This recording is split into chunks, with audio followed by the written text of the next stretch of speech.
Hello and welcome, you gorgeous, gorgeous people, to another episode of History Hack. It's Charlie with you today, and I promise you are completely safe.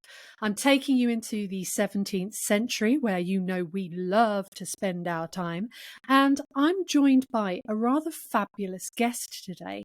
You may have seen her work featured in The Guardian, and to say that it blew up Twitter, I think would be a bit of an understatement. She's a PhD history candidate at Christ's Cambridge, so she's in probably the greatest city in the whole world, and I think she'll agree with me. I'd like you to welcome the wonderful Marlo Avidon. Hi, Marlo. Hello, thank you so much for having me. I'm so excited. I should imagine this is probably going to be the first of many podcasts that you're asked to talk about your work. How's it been? Fingers crossed. Oh, it's been absolutely insane. I truly, when this all kicked off, I thought I was gonna get maybe a blog post on the university. I never expected the amount of traction and interest and just positivity that's come from it. So it's been really wonderful. Excellent. So you mentioned to me that you kind of fell into the restoration by accident. I want to know, how did that happen? How did you accidentally find yourself in this sort of wonderful, exciting world of Samuel Pepys? Yeah, so I did my undergrad up north at Durham, and I had gone in from day one wanting to be a dress historian, but very specifically saying I want to do the 18th century. I wanted the panniers and the big wigs and sort of exuberant Marie Antoinette Oh, style sort of media presentation. And when it was time to start thinking about my undergrad dissertation, I went to my advisor and sort of pitched this project about fashioning femininity in 18th century France. And he looked at me and said, "Do you speak French?" And the answer was a resounding no. And then we were sort of reorienting and tweaking and sort of playing around with things. And I had written a piece of coursework where I was comparing the mistresses of Charles II and Louis XIV. And I loved it. And that was my first time I'd ever worked on the restoration. It's not something they teach you in the States. So it was all new information to me. And I said, you know what? Maybe I just want to take this and run with it. So my undergrad dissertation was looking at gender and women and society at the Restoration Court. And then I just took it and I ran with it, and I've literally never looked back. what a wonderful way to get into it, through the fashion. We don't talk about this nearly enough when we talk about Pepys, especially because, we think of him very much as, we've described him as a noted perv and cheese fan, and his diary is such a gift. But how did you find out that he was such a dedicated follower of fashion? Yeah, so in a lot of academic texts, you see Pepys being used sort of as anecdotal, contextual data. You'll see a reference to him talking about going to the tailor or maybe describing what someone's been wearing. But it's never necessarily put in the context of him and his life. And I've always found that really interesting. And obviously, for anyone who works on the 17th century and the Restoration in particular, Pepys is such a vital and a fundamental resource. And I ended up at Magdalen and at the Pepys Library sort of by chance because I'd heard that they had some fashion prints. And since my actual PhD work is looking at female society and elite fashionability in the 17th century, I wanted to go and look at the prints.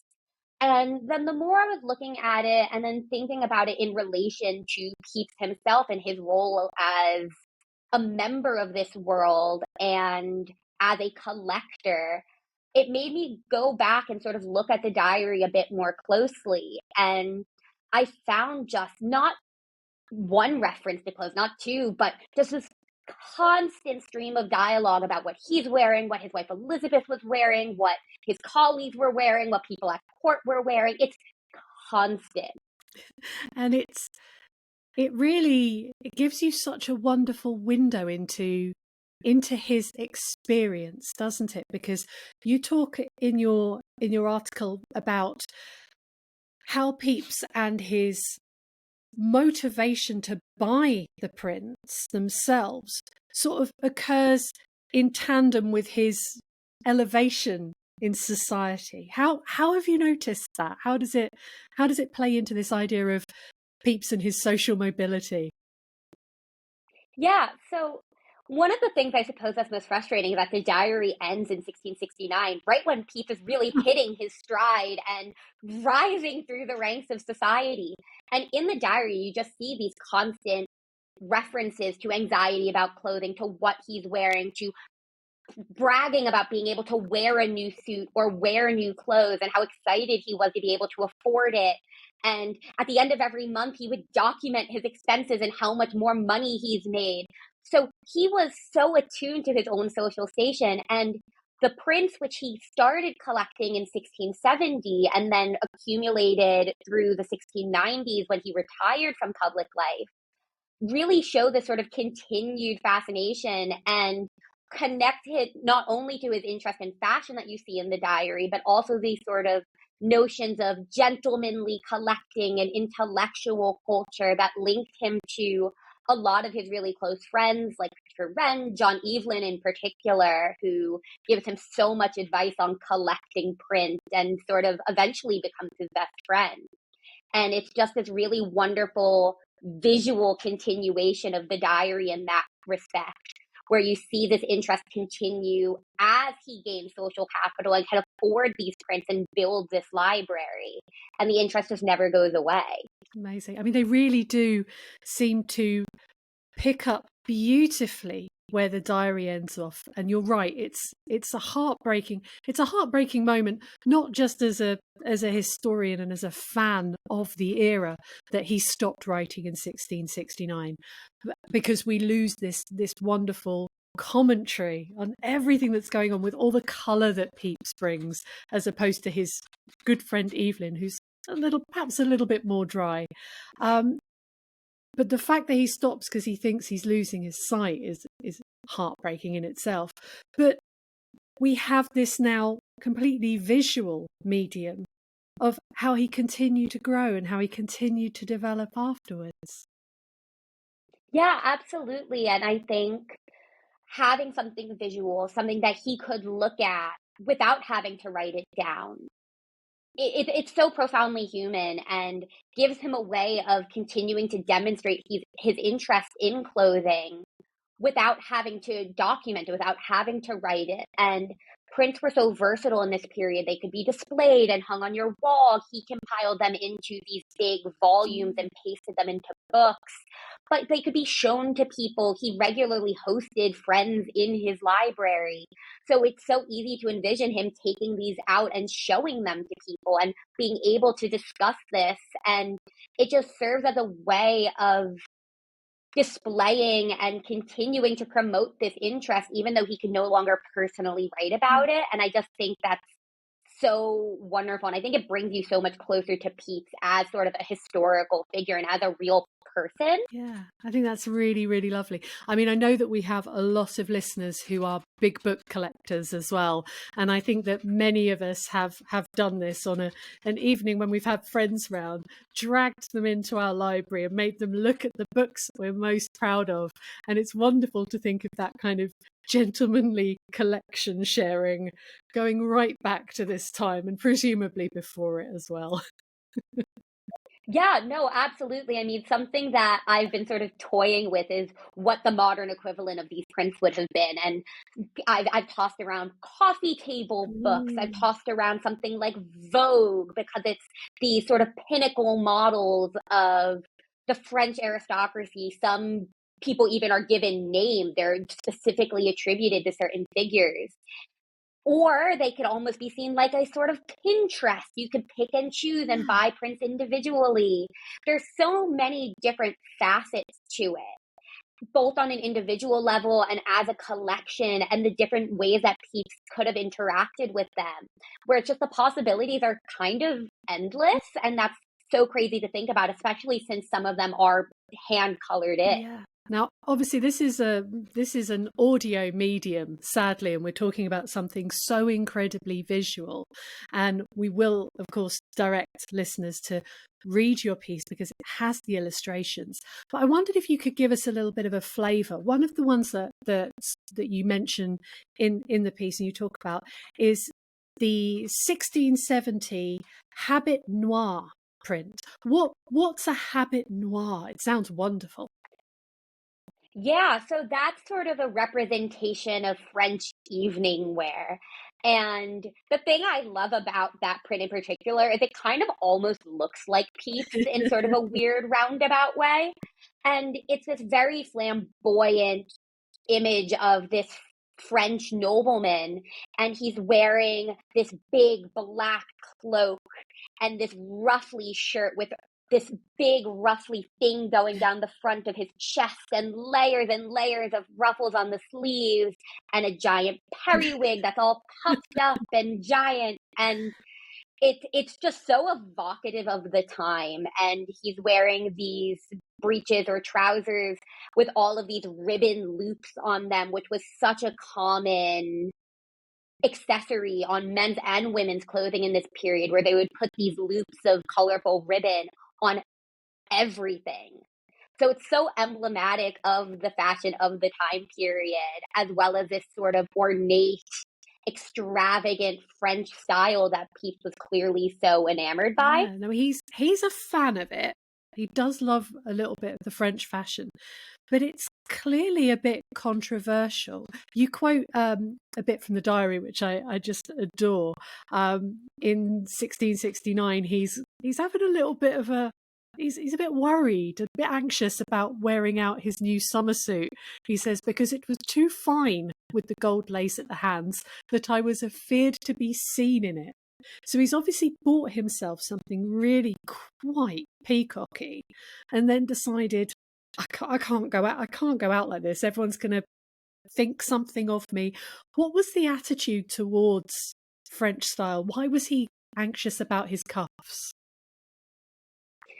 Yeah, it was a fine line, both on a personal level and on a wider societal level. For Pepys personally, he wasn't someone who had a title. He was the son of a tailor himself. So he had to maintain this really delicate balance between dressing well and being able to demonstrate this sort of newfound wealth and social capital he was gaining, but also couldn't dress too well. There was always this sort of upper barrier or threshold that he couldn't quite go past, or he would appear vain or frivolous or dressing above his station. And in that anecdote, he went out to the park in this gold lace summer suit with the sleeves, and then got called out by one of his colleagues. And Pepys wrote that he had to go back to the tailor and have them taken off because he got caught and was embarrassed. And it's so heartwarming and sad. And I could envision the exact same thing happening to anyone going into the office, having been spotted out in your new Gucci sweatshirt or something like that, or a Juicy Couture tracksuit, and then getting called out for it.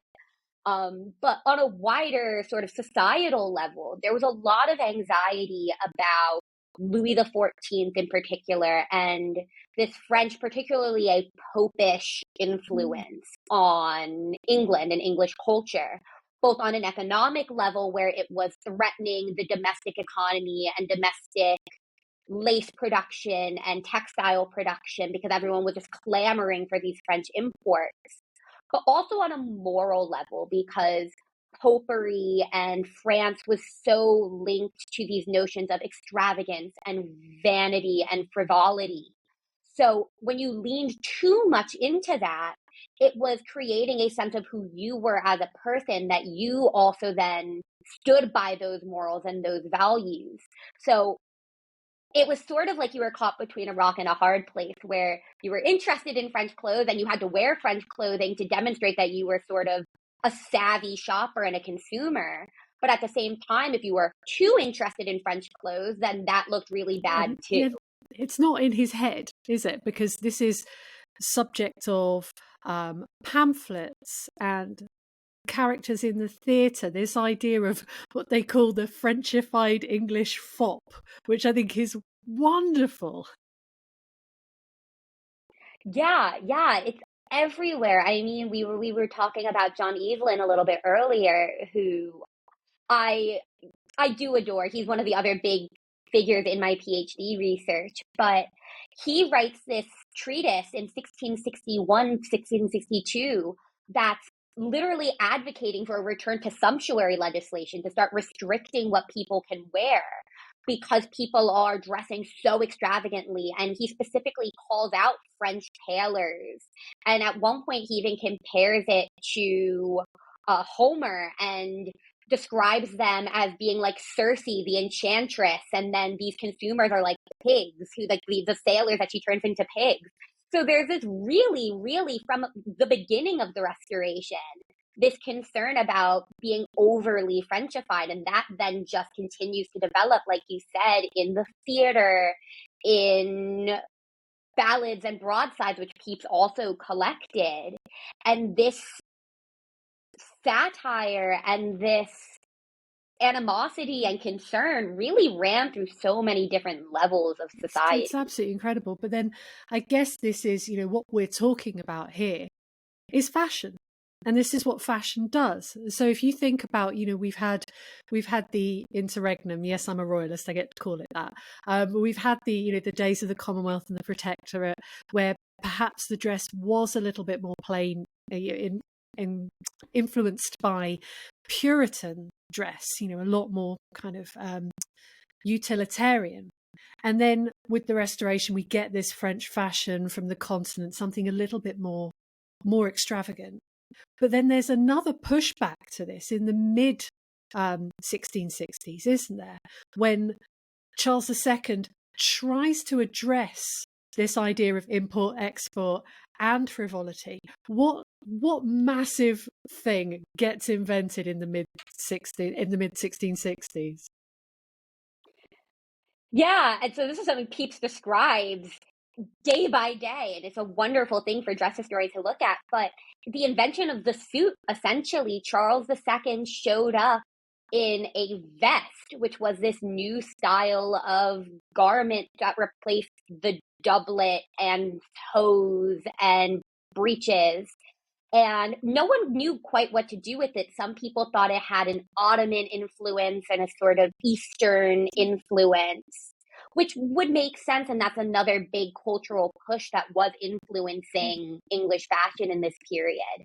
But people didn't know quite what to do with it. But obviously, if the king is wearing it, then it has to stick. Yeah. It has to be the thing. So Pepys described how Charles II had it one day, and then the next day, Lord Sandwich had it, and then the Duke of York had it, and then eventually he got one himself. And he writes about wearing his vest and his three-piece suit. And it doesn't quite last for more than a year or two. It sort of falls out of fashion again and then comes back.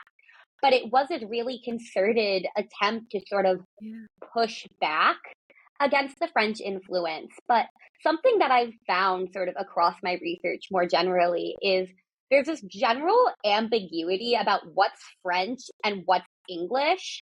And there's certain accessories or textiles or sort of fashions that are being worn in England that are being very specifically attributed as being a French fashion. But if you then went to France and asked someone who was wearing the same thing, they would attribute it to being an English style. So it just, people didn't quite know, but anything that was seen as foreign and exotic automatically had this sort of cultural cachet and appeal where people wanted to wear it. We need to backtrack slightly on this, because I can imagine our listeners right now who haven't seen pictures of Charles II wearing his vest are probably thinking we're kind of going along the lines of kind of Marlon Brando in Streetcar Named Desire and walking around in a vest. Yeah. The vest is very different to that, isn't it? How would you describe it as a dress historian? What is the vest? It's really more like a coat in the way that we would think about it. So everything in the 17th century was long and fairly puffy and layered. So it's not a vest like what you would wear with a tuxedo. It's not small. It's almost knee length. and typically has rows of buttons going all the way down the front. And you wear a big, puffy poet shirt underneath, very Mr. Darcy core, often with lace trimming or lace sleeves and cuffs and things like that. And then you would wear a big coat on top of that. And that then also then contributed to changes in the style of pants that people were wearing, or trousers, because rather than wearing these big voluminous breeches, or as a petticoat breeches, which were another strange fashion trend in the 1660s, which were trousers that were so big that they almost looked like a skirt or a women's petticoat, which is how they got the name. And you started seeing sort of a return to a narrower, tighter fitting set of trousers. And when you put all of those pieces together over time, they sort of develop into the kind of suit that we would know today of an overcoat with a vest and the trousers as a matching set. But what we would think of and what they would think of as a suit are wildly different. But it did sort of provide the footprint for what we would Brilliant. come I think to the know best, as a suit. the best sort of portrait to really get an idea of what we're describing here, Marlo, is the one of Charles II being presented with his pineapple. And he really does seem to be wearing that idea of the vest, that very, it suits someone with his frame, tall and slender, and it really elongates him. It's you can see why it was adopted and why he liked it. But Louis XIV thought it was hilarious, didn't he? Hated it. The French ambassadors were writing about it. No one really knew what to do with it. It's one of the reasons why some people speculate that the fashion didn't stick, is Charles II heard that Louis XIV thought it was ridiculous looking and didn't quite understand it, and the whole thing sort of fell apart and it sort of just didn't quite work.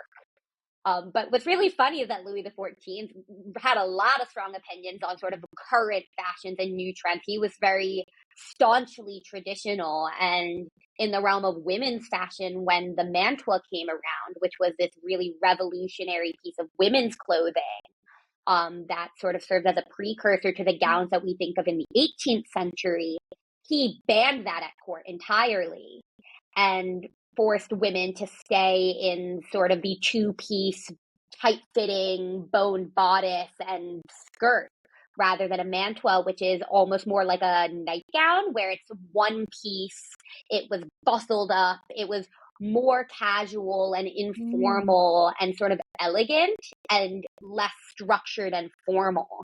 And the minute anything that's not formal was introduced at the French court, Louis XIV was not about it. But evidently it then really stuck in England, where that idea of sort of casual elegance and undress was really popular in portraiture and just sort of the iconography of the period. So no, I love it. And again, that was a tangent. We're talking about fashion, and you think about the number of times we've seen it go from women need to be tightly constrained to, oh no, now it's going to be free and flowing, and now it's going to be tightly constrained again, and it swings like a pendulum. I mean, I don't know if you've noticed at the moment walking around the streets of Cambridge with the students, I don't think I've seen a belly button since the late 90s, and all of a sudden belly buttons are in again.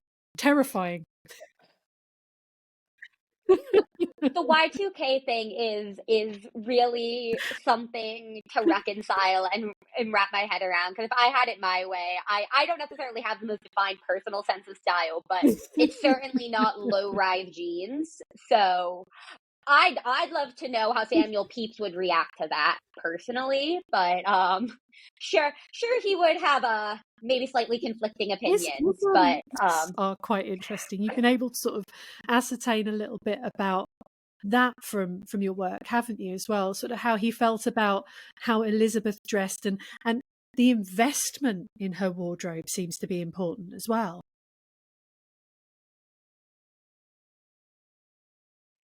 Oh, absolutely. I mean, I'm sure you know, Pepys and Elizabeth's relationship was strange at the best of times. And they clearly had a tremendous amount of love for each other, but also tremendous amounts of jealousy and bickering and back and forth. And one of the ways that that really manifested was in Elizabeth's wardrobe. So Pepys would go with her to the tailor. He would go shopping with her. He would buy her things, and he would, in the diary, praise her when she appeared in new fashions herself, when she looked beautiful, and would sort of show her off. He would talk occasionally when she would wear a new gown to church, how she was sort of showing up all of the other women there. But at the same time, he was perpetually afraid of her spending too much money on clothing. Granted, he was also afraid of spending too much money himself on clothing at times, but I think he really, really targeted Elizabeth for that, and would sort of complain in the diary about these frivolous purchases that she was making. And there's certain examples where he specifically references her investing in French imported scented gloves and things like that he thought were completely trivial and not a good use of her money.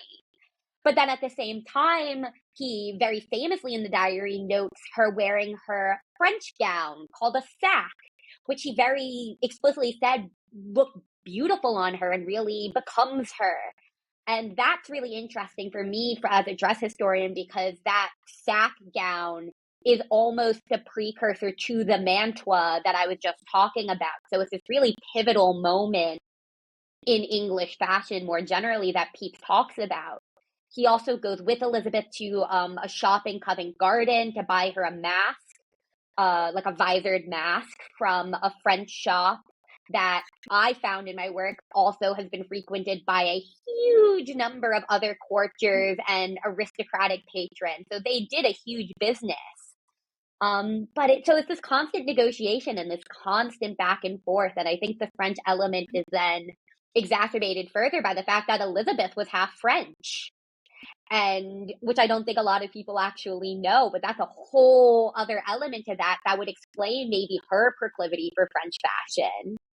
And maybe Pepys's as well, because it's sort of part of their family dynamic. About Elizabeth, really, do we? But yes, she was half French, I wish we knew maybe more. that half of her very much came out in her love of fashion. Now, Pepys and his women, this would not be an episode of History Hack if we didn't touch on Pepys and his love of the ladies. We'll keep it sort of all consensual and lovely, but he's got a couple of prints in the collection which could be seen as being a little bit saucy. Would you tell us about those? What's he ended up with?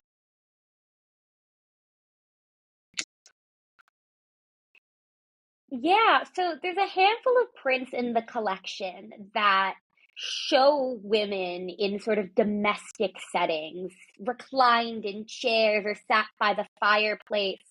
And by 17th century standards, they're a little scandalous. You're seeing some ankles, you're seeing a little bit more exposure, and just the visualization of the figures' faces, their eyes are sort of cast up to the sky. And you could sort of read it as being, I think I say in the article, it's an ecstasy. It's sort of sensual in a way. And if you buy into this sort of sense of images in this period that something that can be catered to the male gaze, and something that's not necessarily pornographic, but something that's easily eroticized, I suppose, the prints could serve that sort of function. It's taking these well-born, anonymous women and putting them in very intimate settings, often in slightly more casual clothing, in a state of somewhat undress.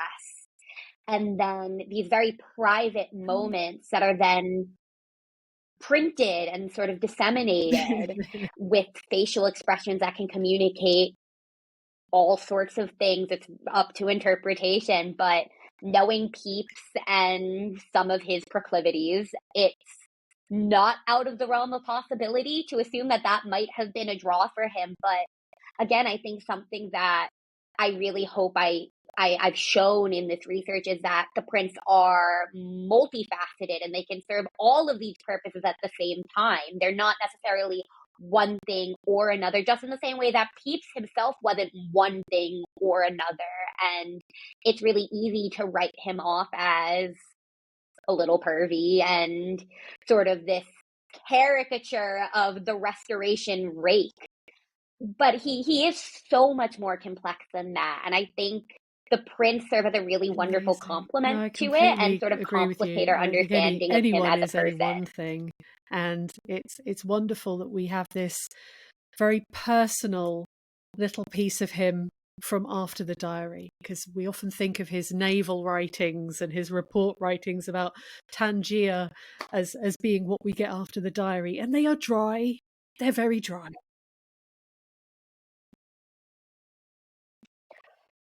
I read through all of it. I really was hoping there would be one letter buried in there in one of these printed volumes, in Pepys's second diary and all of these things that no one's ever really looked at unless you're a naval historian.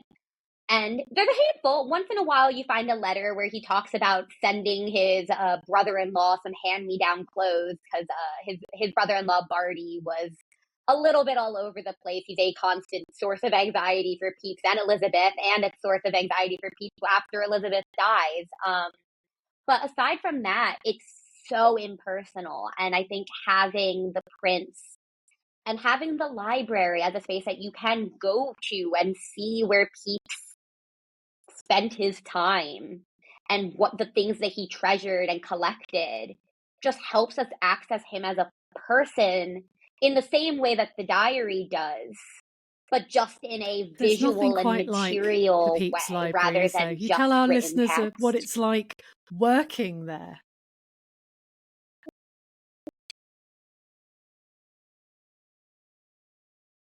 It was truly the most surreal experience of my life. I remember we had to take sort of an hour lunch break, and I called my dad just to talk about what a strange feeling it was, because you walk into Magdalen and it's all the way at the back.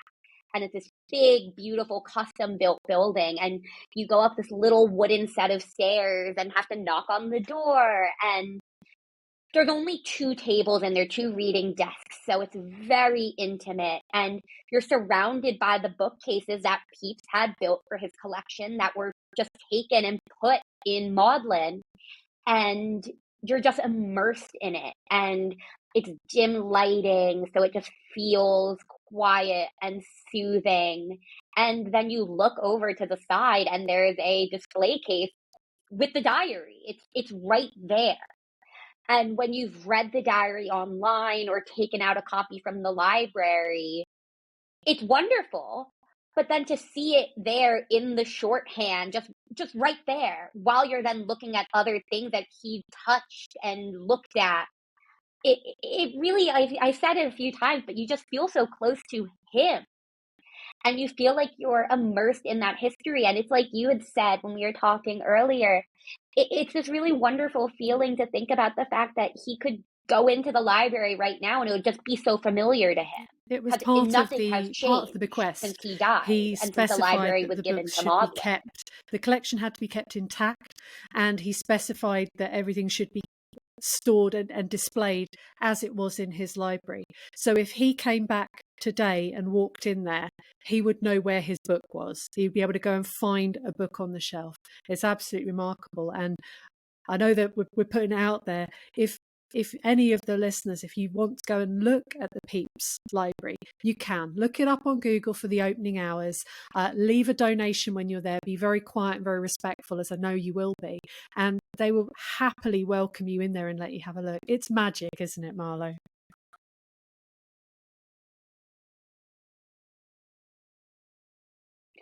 It really is. And I honestly don't have the words to describe how incredible it was to go, and especially as a researcher and as a student, really, and as someone who's looked at Pepys since my undergrad, to just be so immersed in it all was really incredible. And it brought me a lot closer to my work and to the figures that I look at and all of the different case studies that I've seen, it just really helps you put these things into perspective. I think oftentimes, especially in academic research, it's exceptionally easy to, I think, lose touch with the fact that the letters that you're reading and the bills and receipts and account books that I spend a lot of time looking at belong to real people. And it's things that people owned and touched and wrote themselves and made a really conscious decision to save for one reason or another. And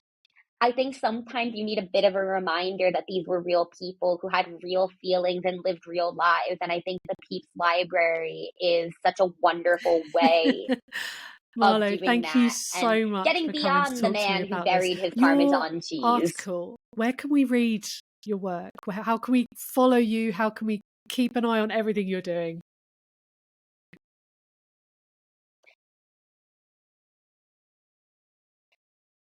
Yeah, so the article is available open access on the 17th Century, which is an academic publication. So it's a little dense, maybe a little dry. I hope not too dry. But it's also where all 8 of the images that I was able to get photographed by Maudlin are. So the journal or the media only got 3 of the 8. So if you want to see the rest of them, you know where to go. It should be at the top of their online website. And then you can connect with me on Twitter/X, whatever we're calling it nowadays, and most other sort of Marlo social Avidon, media thank you so platforms. much for My joining me. It's been name. brilliant. So easy to find. Thank you for having me. It's been so exciting to talk about it with someone who's just as enthusiastic as I am. Brilliant. That was so much.